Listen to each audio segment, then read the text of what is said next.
Kisah Prabu Siliwangi, Episode 13. Kemarahan Sri Maharaja Prabu Siliwangi. Nini Indangayu tersenyum manis. Ia menunduk dan bersemu malu. Baru saja ia menatap pada lelaki terah pajajaran yang sedang bicara penuh semangat itu. Ia bisa bebas menatap karena pandangan Prabu Anom Walangsungsang sedang memperhatikan kelompok burung yang berputar-putar di atas kepalanya. Ketika kelompok burung itu tiba-tiba ada yang sakit, kau tahu apa yang terjadi, Kakang Prabu? Pancing Nini Indangayu sesaat setelah melihat Prabu Anom Walangsungsang terpaku. Mungkin melamun atau sedang takjub karena ada keselarasan ketika burung-burung itu terbang dengan apa yang baru saja mereka perbincangkan. Kakang Prabu, ya? Indangayu, kenapa? Kau tak mendengar pertanyaanku tadi? Tentu saja mendengarnya, Indangayu. Kenapa tidak langsung menjawab? Ada saatnya untuk segera dijawab, tapi ada kalanya kita harus memikirkannya terlebih dahulu agar tidak menjawab sekenanya. Jawaban yang salah tidak saja merugikan dan mengecewakan kita hari ini, tapi buat mereka di waktu yang akan datang. Nyindir aku ya. Karena tak langsung menjawab ditanya ada matahari kedua. Padahal aku tahu, Prabu Anom Walangsungsang tersenyum. Sekarang jawablah pertanyaan itu, jika kau sudah memikirkannya. Setahuku ketika burung itu ada yang sakit, dia akan keluar dari kelompoknya, diikuti oleh beberapa ekor burung lain untuk mengawal burung yang sakit itu sampai bisa terbang kembali atau jatuh sama sekali karena mati. Sementara kelompok yang ditinggalkannya akan mengatur bentuk kelompok terbangnya, kembali membentuk sudut tertentu dalam ukuran lebih kecil. Pelajaran apa yang bisa kita dapatkan dari burung-burung itu sore ini ya? Banyak sekali. Indangayu. Nini Indangayu kemudian merapatkan kedua tangannya di dada, matanya terpejam. Prabu Anom Walangsungsang memperhatikannya. Sedang mensyukuri dari apa yang didapatkan sore ini. Sedang memikirkan masalah lain. Prabu Anom Walangsungsang hanya diam sampai Nini Indangayu kembali ke sikap semula, membuka matanya diiringi senyum yang menawan dan ditujukan hanya pada lelaki di hadapannya. Nanti malam ayahku mau bicara, Kakang Prabu. Tentang apa? Jangan paksa aku untuk menebaknya. Nini Indangayu berdiri, dengan gerakan matanya memberi isyarat sudah waktunya masuk ke dalam pondok. Angin gunung mulai terasa menggamit kulit. Prabu Anom Walangsungsang mengangguk, tapi ia tidak segera beranjak. Pikirannya masih berputar-putar mencari jawaban kira-kira apa yang akan dibicarakan Kiang dan Warsih nanti malam. Asteris ketegangan mengambang pada setiap jengkal tanah di Keraton Pakuan kali ini. Seorang prajurit ambruk ke tanah, tak kuat lagi karena panas akibat dari ujung cambuk beracun yang mendera punggungnya. Tak terlihat derai air mata meski rasa sakit yang membuncah. Langit muram. Hujan rintik membasahi bumi semakin terasa sendu. Petir menyambar-nyambar menimbulkan loncatan bunga api yang menerangi petala langit. Juga menerangi wajah-wajah yang terbalut kalut dan amarah. Sri Maharaja Prabu Siliwangi dibakar marah yang tak terkira. Kehilangan dua orang putra-putrinya dalam waktu hampir bersamaan, sama sekali tak bisa dibenarkan. Ia tak mengira jika goncangan itu terjadi bukan karena kedatangan musuh perkasa. Jauh di lubuk hatinya ia merasa ada keteledoran yang terstruktur dan seperti disengaja. Tapi siapa yang berani merencanakan aib ini?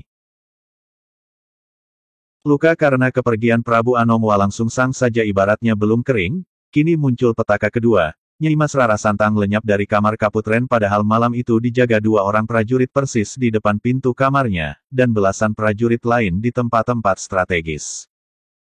Duh! Hyang Jagannatha, kesalahan apa yang telah aku perbuat sehingga harus menerima cobaan seperti keluh batin Sri Maharaja Prabu Siliwangi. Siapa gerangan yang sengaja menyelimuti Nyai Mas Rara Santang sehingga keluar dari kamar Kaputren sama sekali tak ketahuan, tak bisa terlacak padahal puluhan prajurit tetap siaga. Sri Maharaja Prabu Siliwangi meninggalkan tempat itu dengan wajah merah memendam marah. Tak ada seorang pun yang berani menghalangi. Ia berjalan cepat ke arah Keraton Suradipati. Hatinya gundah. Mata batinnya seolah tumpul. Diam-diam di antara ketegangan yang memuncak, beberapa orang patih dan penasihat kerajaan berkumpul, mengatur siasat agar kemarahan Sri Maharaja Prabu Siliwangi tidak berlarut-larut. Tanah Pajajaran akan terbelah kalau Gusti Prabu terus-terusan dibalut marah. Kita harus bertindak cepat sebelum diminta pendapat. Pati Argatala membuka pertemuan itu. Kinalaraya yang kemarin tak kuasa memboyong kembali Prabu Anomwa langsung sang ke Keraton Pakuan angkat bicara. Ia menilai suasana makin kacau jika misi yang mereka rencanakan itu kembali gagal. Siapkan segera prajurit pinilih, minta bantuan para dedemit dan makhluk halus, segera temukan Nyi Mas Rara Santang. Usul Ki Nalaraya. Itu pasti, Ki, sekalipun kita masih dibayang-bayangi kegagalan. Seru peserta pertemuan yang lain. Kenapa? Jangan berpikir gagal sebelum bertindak, karena itu berarti setengahnya sudah gagal, bentak Argatala. Betapa tidak, Argatala. 2 orang prajurit jaga di depan kamar Kaputren, puluhan prajurit lain siaga di beberapa tempat, kau tahu apa yang terjadi. Nyi Mas Rara Santang lolos dengan gemilang. Apa maksud Didi Ngaing tak mau gagal? Ki Argatala makin emosi. Ki Nalaraya mencoba meredam kemarahan itu dengan bicara lemah lembut. Berpikir gagal, memang tak baik. Tapi waspada tetap harus kita lakukan. Kau mengira ada kekuatan gaib yang mengatur semua ini?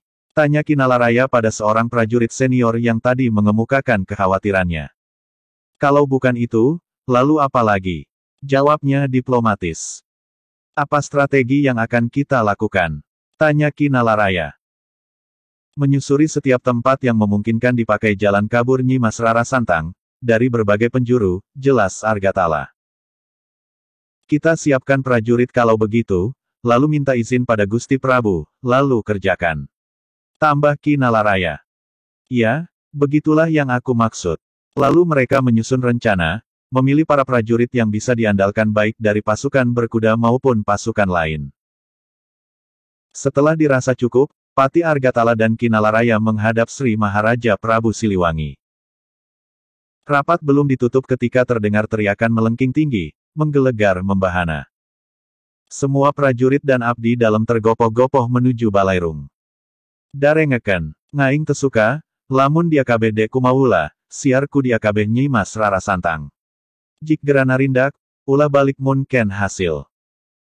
Siarku dia kakulon, kakidul, kakaler, kawetan, perintah Sri Maharaja Prabu Siliwangi. Dengarkan, aku tak suka, kalau kalian mau tetap mengabdi, cepat cari Nyi Mas Rara Santang. Cepat bertindak, jangan pulang sebelum berhasil. Cari ke barat, selatan, utara dan timur. Semua yang hadir mengangkat tangan dan berseru sebagai tanda mereka akan selalu setia. Terdengar suara gemuruh karena mereka saling bicara dengan temannya. Sri Mahaprabu Siliwangi menghentak bumi, maka bergetarlah tempat itu sehingga beberapa orang terpelanting, barang-barang berjatuhan. Semua menunduk takut. Pati Argatala angkat bicara. Semua ini memang kesalahan kami, Gusti Prabu. Tapi kami mohon jangan tibankan hukuman kepada kami sebelum kami melakukan pencarian. Kalaulah nanti kami gagal menemukan Putri Nyi Mas Rara Santang, maka hukumlah kami untuk kelalaian itu. Sri Maharaja Prabu Siliwangi hanya bergumam. Sorot matanya tajam menelanjangi Pati Argatala. Patih yang telah tumbuh rambut putih di dekat telinganya itu tak bergeming. Ia terus menatap ke arah depan tanpa berani beradu tatap dengan Prabu Siliwangi. Ia paham benar bahwa sesungguhnya sebagai seorang pemimpin baginya tak melihat ada cacat pada diri Prabu Siliwangi, mengayomi, tegas dalam bertindak, sakti mandraguna. Kalau hari-hari ini gampang tersulut amarah, karena secara beruntun harus ditinggalkan putra-putrinya justru dalam keadaan Keraton Pakuan aman dan seluruh prajurit dalam keadaan siaga. Kemarahan yang bisa dipahami, gumam sebelah hati Pati Argatala, sementara sebelah hati yang lain mencerca. Dipati Siput menambahkan sesaat setelah suasana sedikit reda dari ketegangan yang menghantuinya. Apa yang dikatakan Kakang Argatala memang benar. Baru saja kami melakukan pertemuan rahasia, Gusti Prabu, untuk menentukan sikap yang akan segera kami ambil. Apa yang akan kalian lakukan? Tentu saja kami akan mencari Putri Nyi Mas Rara Santang sampai dapat, tidak saja melibatkan pasukan khusus. Tapi kami juga telah sepakat untuk meminta bantuan kepada para dedemit dan makhluk halus lainnya, agar bersama-sama mencari kemana larinya Tuan Putri, Gusti Prabu. Sri Maharaja Prabu Siliwang sedikit terhibur. Sekarang carilah putra-putriku, suruh kembali ke keraton jangan sampai tidak terbawa. Kalian jangan pulang dulu, sebelum berhasil. Pertemuan diakhiri. Prabu Siliwangi melangkah gontai keluar dari balairung, sementara puluhan prajurit berhamburan keluar, derap langkah kuda terdengar riuh, melesat ke berbagai penjuru kota, menyusuri perkampungan, sebagian lagi masuk ke belantara Parahyangan. Beberapa orang penasihat kerajaan juga ikut serta menjadi pengawal para makhluk halus yang dimintai bantuannya. Tapi pencarian itu cukup menyulitkan terutama karena Nyi Mas Rara Santang seperti terlindungi awan tipis yang mengaburkan keadaan di sekelilingnya sehingga tidak bisa dengan pasti menentukan keberadaannya. Di dalam keraton Pakuan, Ratu Subanglarang berurai air mata. Kepergian putrinya, Nyi Mas Rara Santang, benar-benar telah menghanyutkan segala harap dan angannya. Saat Prabu Anom Walangsungsang meninggalkan keraton, sedikit banyak Ratu Subanglarang masih bisa menghibur diri, karena ia tahu persis bagaimana tekad putranya itu untuk mempelajari ajaran Kanjeng Muhammad. Tapi apa sebenarnya yang melatar belakangi kepergian putrinya sekarang ini? Benarkah hanya karena kangen dengan sang kakak? Apakah benar hasil penelitian Kinalaraya tentang desakan dan hubungan yang tidak harmonis dengan saudara-saudara seayahnya? Beberapa hari lalu Ratu Subanglarang telah mengumpulkan beberapa orang emban, juru masak dan para prajurit jaga untuk menelisik apa sesungguhnya yang sedang terjadi. Tapi Ratu Subanglarang tak menemukan ada tanda-tanda yang bisa dijadikan pegangan tentang hubungan yang tidak harmonis putra-putrinya dengan saudara seayahnya itu. Ampunilah aku, kakak, karena tak bisa menjaga putriku sendiri, jelas Ratu Subanglarang ketika Prabu Siliwangi masuk ke tempat peristirahatan permaisurinya tersebut. Di depan Sri Maharaja Prabu Siliwangi, ia sungkem dan menunjukkan penyesalan yang luar biasa. Pelan Prabu Siliwangi merengkuh, memegang dagu Ratu Subanglarang, lalu pelan diangkat sedikit sehingga Ratu Subanglarang agak mendongak. Terlihat bagaimana mata Ratu Subanglarang yang memerah, berurai air mata menunjukkan rasa duka yang mendalam.